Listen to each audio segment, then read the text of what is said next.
don't know why I'm more confident on stage in spandex in front of 300 people than I am walking around the gym.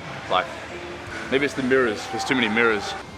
My name is Brendan Vink, and I'm Elliot Sexton. I started wrestling professionally around the age of 16. Fell in love with it from a young age. When you turn on the TV and see these huge jacked up guys throwing each other around, you're like, holy crap, I want to do that. Eventually, I decided to go over to America. I did 2 tours there, and that's what led me to get a WWE tryout in 2013. Unfortunately, on the second day, my back blew out, and that really cost me my contract. Growing up, I was always the really tall one. I tried to fit in, so I was always hunched over. So my spine grew differently. So now, as an adult, my vertebrae have started to deform in the thoracic spine. One of the main reasons I started working out was because of my bad posture as a kid. I got this thing called pigeon chest. And so my chest stuck out in a really weird way. And it was very obvious to me, and I didn't want to look weird in comparison to all my friends. So the doctor said, like, if you start lifting weights, it'll kind of be hidden and you'll look more normal. And I was like, sick, I'm just gonna do a shitload of bench. I think the issue is that I constantly look at myself looking for improvement.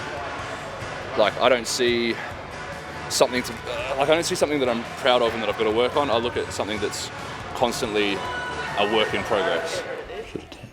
Should have tanned. Oh God! What the fuck happened to me? I've lost a lot of weight. Oh, my arm's cut out, that's why. That's why. After my WWE tryout, I moved to Melbourne and became a personal trainer. Melbourne City Wrestling has played a pretty big part in my wrestling career. Going from a mid-card act, doing the promo stuff, and evolving into this main event superstar, MCW champion, has not been easy, and it hasn't happened overnight, but I'm very happy with how I've evolved and how MCW have helped me get to where I am today. Being the MCW champion is really cool. Not necessarily the title itself, but it's more so what it represents. I'm at the top of the mountain. Right, might be a step or half a step back. Yeah. Same when I walk out. I have no, like, when I walk out with it, I'm just like... You sort of sometimes do look a bit like, yeah, no, it's just a gimmick. Like, yeah, it is. It's me. I'm the attraction. That's it. There is a difference between Elliot Sexton and Brendan Vink, but it's really hard to define. I think Elliot Sexton is so confident and over the top, and it's probably who Brendan wants to be. But I think Brendan is a very shy, unconfident individual. And no one would see that, because regardless of whether I'm at wrestling or regardless of whether I'm at work, I know that I portray this kind of cocky, muscle freak guy who thinks he can get any chick that he wants. And it's so far from the truth that it's funny to me.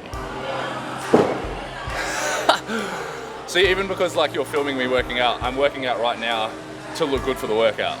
Like, this isn't even the workout. I just want to look good on film. There's a lot more issues happening now than there were a couple of years ago, and it's making me question whether I should be doing this. My tendons are just messing up, making it hard to go about my regular exercise routine, and I go to the osteo at least twice a week. In my old age of 26 years old, I feel like everything's breaking down. I think a lot of wrestlers ask themselves like why they're doing this, myself included, especially because it is so damaging to the body. Your body can only take so much. Bumping is technically like being in a small car crash every single time. So you want to ask yourself, like, when's my use by date? When am I done? But you also don't want to ask yourself the hard questions, because you might not want to know the answers. Even though you might not have any aspiration to continue trying to get to the WWE, it's a childhood dream, so you never want to let go. So even if I'm not trying to get there, I still want to be doing something that I feel is fulfilling that gap. I have faith that it'll be harder to stay at the top than it was to get there, but it's not something I really think about too often. I'm just kind of living in the moment and enjoying it while it lasts. There's no point in worrying about the future. All I can do is try to make the most of it, I suppose, so that I have something to look back on and be really grateful that I got to be a part of something so cool. do I see myself doing any more than I am now? No, not really. Like this is kind of it, and I'm pretty content with the balance that I have. But at the same time, everyone asks themselves, you know, when are you going to stop? And I don't know. It's something that I still love. It's something that I still am getting better at as I go. So if I'm in my prime now, why stop? If I'm still having fun, why stop?